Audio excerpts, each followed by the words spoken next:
Tu dois peut-être te poser cette question. Comment donner envie à mes élèves, à mes clients de venir à mes cours de yoga? Alors, peut-être que tu te dis, mais pourquoi certains élèves viennent à un cours, sont super contents, mais ne reviennent pas toujours? Et comment certains autres profs de yoga remplissent leur classe, et alors que moi, je peine à attirer du monde? C'est justement aujourd'hui le sujet de cet épisode où on va parler de comment donner envie à tes élèves de venir et surtout de revenir à tes cours. Donc moi je me présente, je m'appelle Julie, je suis business coach pour les profs de yoga et dans cet épisode, je vais te partager des stratégies concrètes pour que tes cours deviennent les plus attendus par tes élèves. Pour cela, on va voir ensemble pourquoi le marché du yoga évolue si vite. Je vais aussi te présenter les opportunités qu'il faut absolument saisir en 2025 et qui arrivent là. Et enfin, je vais te donner toutes les clés pour attirer et fidéliser tes élèves dans cette nouvelle année. Donc déjà, je voulais te parler du marché. Donc je pense que tu t'es rendu compte que le marché du yoga a explosé depuis 2020 et est en pleine mutation, en pleine transformation. Et en 2024, ce marché, une étude a été faite, une croissance de 7,5% a été constatée en France sur le marché uniquement du yoga. Donc c'est juste énorme. Et avec cette croissance, il y a plus d'acteurs. Ok, il y a plus d'acteurs, il y a aussi plus de choix pour les élèves. Et donc, le gros sujet, c'est que souvent, il y a moins de fidélité. Donc, les élèves sont souvent, les clients, en général, sont souvent attirés par la nouveauté. On aime bien ce qui est nouveau, c'est pour ça que les publicités changent constamment, c'est pour ça qu'on a toujours un renouvellement de communication, de publicité, de mise en avant de produits. On sait que l'humain aime la nouveauté. Donc là, en fait, les clients qui adorent le yoga testent plusieurs cours, plusieurs profs. Donc c'est une bonne chose pour le marché parce que ça donne de la place à de plus en plus de gens. Mais je comprends que ça peut être frustrant pour toi si tu sais pas comment te démarquer. Et je te dirais que le yoga, moi, ce qui est important, c'est que le yoga, ça se limite pas à tes cours classiques en studio. Aujourd'hui, pour vraiment te développer dans ce marché, il va falloir que tu regardes les sous-marchés. Oui, aujourd'hui, on voit émerger des sous-marchés. Donc, tu vois le yoga pour les enfants. Il y a des gens qui développent de yoga pour les seniors, aussi pour des entreprises avec des stages en entreprise ou des sessions spéciales pour certaines entreprises. On voit aussi émerger des formats plus hybrides, comme le yoga en ligne combiné avec du coaching. On voit aussi du yoga, des cours de yoga avec des programmes et des retraites. On voit aussi des cours de yoga associés à de l'énergétique. On va dire que la créativité n'a pas de fin là-dessus et toutes les possibilités pour pouvoir te démarquer sont ouvertes aujourd'hui et il y a encore de la place pour tout le monde. Et aujourd'hui, les profs qui réussiront vraiment à tirer leur épingle du jeu seront ceux qui sauront se professionnaliser, se structurer et offrir une expérience qui soit unique à leurs clients. Et c'est justement moi sur quoi je travaille avec mes clients parce que on est dans un marché qui commence à devenir mature et si tu te professionnalises pas, si tu ne t'entoures pas de professionnels pour justement mettre en place les bonnes choses, pour ne pas t'épuiser et pour surtout mettre en place les choses les plus efficaces au niveau stratégique, je te dirais que tu peux très vite gagner comme tu peux très vite perdre dans ton activité. Donc pourquoi tes clients ne reviennent pas toujours? Donc si tes clients ne reviennent pas, c'est pas du tout, et ça c'est important que tu le saches, c'est important que tu te le dises tous les jours, c'est pas parce que t'es pas assez bonne, c'est pas parce que tu fais pas de choses de qualité. Souvent, c'est juste une question de perception et d'expérience. Et ça, j'en parle tout le temps. L'expérience, c'est ça le plus important aujourd'hui, surtout dans une activité de service. Je vais te donner une analogie très simple. Imagine, tu vas dans un restaurant où la nourriture est bonne, mais bah tu te sens invisible. Personne ne vient te voir. T'arrives comme ça, même pas de bonjour. L'accueil est froid et tu sais pas trop quoi commander. Personne ne te conseille. Personne ne te dit les meilleures choses qui peuvent être associées avec ton plat. Et même si le repas il est bon, bah clairement t'as pas envie de revenir quoi. Bah on va dire que c'est la même chose pour tes cours. L'expérience globale, elle compte vraiment, s'intéresser aux gens. Et les clients ne veulent plus qu'un bon cours. Ils veulent aujourd'hui se sentir accueillis. Ils veulent être guidés dans une progression. Donc c'est vraiment l'idée d'un parcours et je t'en parlerai juste après. L'idée d'avoir un lien aussi, un lien qui soit personnel avec toi. C'est très important aujourd'hui pour pouvoir garder la fidélité de tes clients. Et vraiment, j'ai envie que tu te poses cette question. Quand un élève entre dans ta salle ou clique sur ton cours en ligne, est-ce qu'aujourd'hui, il se sent attendu? Est-ce qu'il sait qu'il a une place spéciale dans ton univers? Parce que ça, c'est vraiment, au lieu de penser à rendre un cours parfait, pense aussi à ce que ton élève, à ce que ton client va vivre et intéresse-toi à lui plutôt que de t'intéresser à toi. Et ça, c'est énormément c'est ce que beaucoup de profs de yoga font aujourd'hui. Elles se concentrent que sur elles et sur ce qu'elles ont appris, alors qu'elles ne mettent pas du tout d'intérêt à ce qu'attendent leurs clients, ce qu'attendent leurs élèves. Et c'est primordial si tu veux vraiment réussir à développer ton activité. Donc, j'en viens au sujet. Comment comment tu peux donner envie de revenir à tes cours, d'avoir cette fidélité et de pouvoir aussi te développer et permettre à tes élèves de se développer avec toi. Donc, comme je te disais, les élèves, tes clients, ne cherchent pas un prof parfait. Ça, c'est important. Ils cherchent quelqu'un de sincère. Donc, tu peux partager tes valeurs, tes inspirations, les voies sur lesquelles tu adores, tu t'es formé, que tu adores explorer. Moi, je sais que j'ai des clientes qui sont très très portées sur la culture de l'Inde, sur aussi des démarches très holistiques. Montre que tu es humaine. Ne mets pas ton masque moi je suis la prof et vous êtes que les clients, vous êtes que les élèves. Non. Ça va pas marcher. Sors de ça et montre que tu es humaine. Et si tu es toi-même, tu vas vraiment attirer les personnes qui vont te ressembler.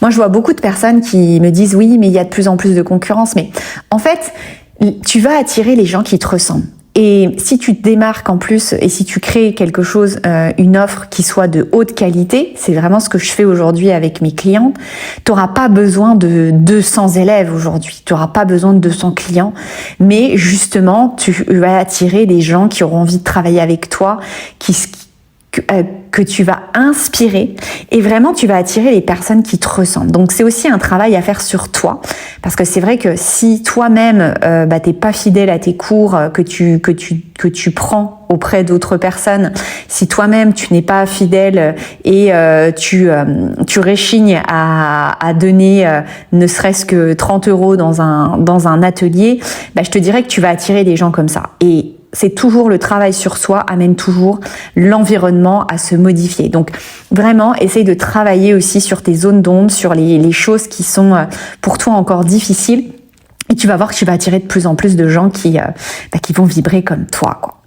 Donc j'avais envie, je t'ai parlé plus haut du parcours client. Et vraiment, si tu vas créer un parcours client qui soit très réfléchi, donc je te dis pas de te contenter de proposer des cours isolés, un cours comme ça, mais essaye de créer un vrai cheminement pour tes élèves.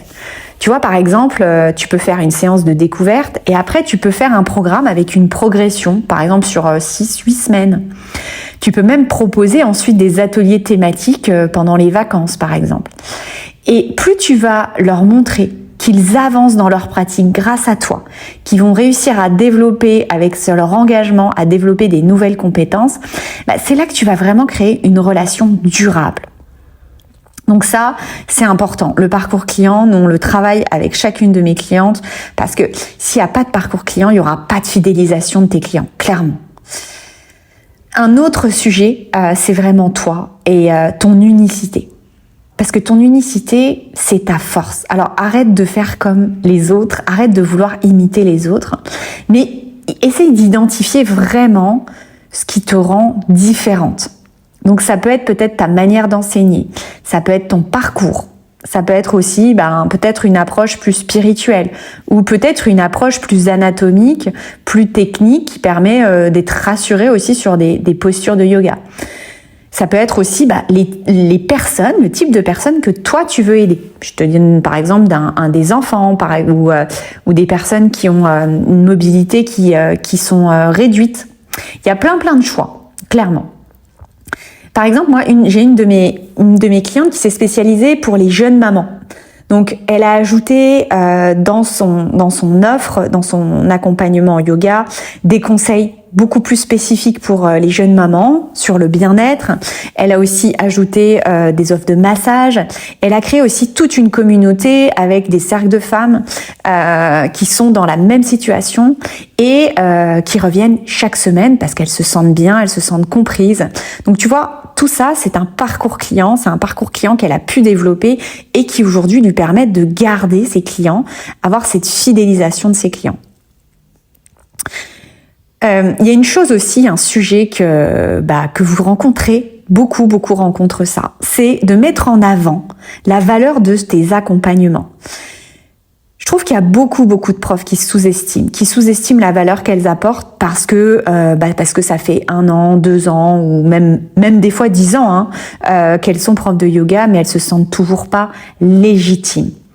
Alors que clairement, si t'expliques vraiment ce que le yoga apporte, ce que ton yoga apporte, ça peut être moins de stress, plus d'énergie, vraiment avoir un moment pour soi, plus de confiance en soi. Ça peut être aussi réduire certaines douleurs. En fait, si tu mets en avant ça, tu vas voir que les gens vont comprendre à quoi ça sert de venir travailler avec toi.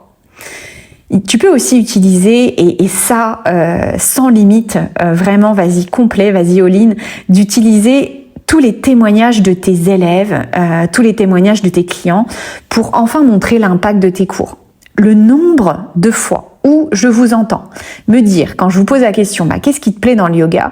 Quand vous me dites toutes, mais à chaque fois que je finis un cours, mais je suis tellement heureuse de voir des visages transformés, des gens qui arrêtent pas de me remercier, vraiment beaucoup de joie, beaucoup de satisfaction dans mes cours. Mais transmets-le, envoie les témoignages, prends des avis. Partage-le autour de toi. C'est là que tu vas vraiment créer de la confiance avec ton public, des gens qui vont vouloir aller chercher, la spécificité que toi tu donnes et surtout les mêmes expériences que les gens qui t'ont envoyé des témoignages ont vécu. On est aussi sur le même sujet par rapport à la confiance en toi. Parce que si toi-même tu doutes de la valeur de tes cours, c'est clair que tes clients, ils vont le ressentir. Et ça, c'est pas de la magie, c'est vraiment les neurones miroirs. Et plus tu vas être convaincu, et ça c'est la conviction, elle amène 70% de tes clients en fait. Plus tu vas travailler sur la conviction profonde à l'intérieur de toi, de ce que tu fais, c'est de la valeur, que tu es quelqu'un de valeur aussi, plus tu vas attirer des gens. Et là, je te parle pas de refaire une énième formation de yoga. Je te parle vraiment de travailler sur ta confiance en toi, travailler à l'intérieur de toi, sur l'estime que tu as de toi. Et si tu investis en toi, si tu te formes là-dessus, tu auras tout ce qu'il faut pour réussir. Vraiment, quand tu auras senti cette conviction, que tu vas voir cet alignement, tu vas voir qu'il va y avoir beaucoup de choses qui vont bouger pour toi. Et enfin, c'est pour moi aucun chef d'entreprise, aucun entrepreneur ne réussit s'il ne passe pas par là. Entoure-toi des bons professionnels qui vont t'aider à éviter les erreurs qu'ils ont eux-mêmes commis. Entoure-toi de professionnels qui connaissent ton secteur et reste pas seul dans ton coin. Donc, tu peux trouver une communauté. Moi, je te dirais que, bon, les profs de yoga qui sont comme toi, mais qui n'ont pas encore développé ce que toi, tu as envie de développer, c'est bien de partager, mais je te dirais que ça va pas te faire, ça va pas te faire croître, ça va pas te faire grandir dans tes compétences, dans ton expérience et surtout dans une autre façon de voir ton activité. Donc je te dirais que des gens qui te soutiennent, oui, des gens si c'est pour se plaindre de dire que vous avez pas de cours, vous avez pas, les salles ne se remplissent pas, ça servira à rien. Donc vraiment, entoure-toi de gens positifs, entoure-toi de gens qui ont ces compétences pour justement te faire monter en compétences, te faire monter en niveau. Ça peut être un coach, un mentor, qui peut t'aider vraiment à structurer ton activité et aussi à voir beaucoup plus grand que ce que tu le fais aujourd'hui. Voilà ce que je voulais te partager. Donc, en résumé, on va vraiment résumer ça sur plusieurs points. Donc déjà, pour attirer tes élèves, tes clients et pour les fidéliser, la première chose, la plus simple, la plus simple et en même temps la plus compliquée, c'est vraiment d'être authentique. Essaye aussi de réfléchir à l'expérience. Je t'en ai parlé, l'expérience que toi tu vas leur proposer. Et aussi, travaille profondément sur la confiance en toi, sur ta conviction profonde que ce que tu fais, ça vaut le coup, ça a de la valeur et c'est pas à dégrader en permanence tes prix. Et on en parlera dans un prochain épisode. Mais pour te dire aussi, j'ai vraiment envie que tu te connectes à ça. Le marché du yoga est plein d'opportunités. Ça, vraiment, tu as tu as totalement ta place et il y a plein d'opportunités à prendre. Mais il faut vraiment que tu te professionnalises pour profiter un maximum de ces opportunités. Et ça, il faut que tu prennes cet engagement et que tu te mettes en action assez vite parce que le marché est en train de se développer et les gens qui vont vraiment avoir leur place, c'est ceux qui auront investi en eux le plus vite et qui seront les plus préparés et qui auront profiter de l'opportunité au bon moment. Et ça, tu dois le savoir, je pense. Donc, rappelle-toi aussi que t'as pas besoin d'être parfaite. T'as juste besoin d'être toi-même et de mettre en place ce que tu apportes, mettre en avant ce que tu apportes à tes élèves, à tes clients. C'est hyper important. Je te rappelle encore, les avis, les témoignages à mettre partout. Et chaque client qui va entrer dans ton univers, dis-toi que c'est pas uniquement de donner des cours de yoga. Va falloir sortir de toi à nouveau, mais justement, c'est encore une opportunité pour toi de pouvoir peut-être transformer une vie. Et ça, je pense que c'est plus on a cette conviction qu'on est capable de transformer une vie, mais vraiment comme toi, tu as été transformé en découvrant le yoga, ça va te donner l'énergie et aussi la conviction que ce que tu fais, il n'y a aucun doute. Et justement, t'es à ta bonne place. Donc si tu veux aller plus loin et vraiment apprendre à te professionnaliser, à structurer ton activité pour attirer plus de clients, tu peux me contacter ou tu peux même rejoindre mon programme Way of Sense, mon programme d'accompagnement où ensemble, on construira une activité qui soit vraiment alignée avec qui tu es et qui puisse te permettre de perdurer et de grandir avec le temps. Voilà, donc merci beaucoup d'avoir passé ce moment avec moi. Si cet épisode a pu t'aider, si cet épisode t'a reboosté, n'hésite pas à me le partager ou à le partager à d'autres profs de yoga. Tu peux même me laisser aussi un avis. Et tu peux t'abonner si tu veux si tu ne veux ne pas manquer le prochain épisode où on va continuer, on va parler de tarifs, on va parler également de modèles et vraiment n'hésite pas à t'abonner pour pouvoir profiter de ces épisodes dès qu'ils vont sortir. Et en attendant, tu peux me retrouver sur Instagram, Julie on my way, pour plus de conseils et pour plus d'inspiration. Je te souhaite une très bonne journée et à bientôt.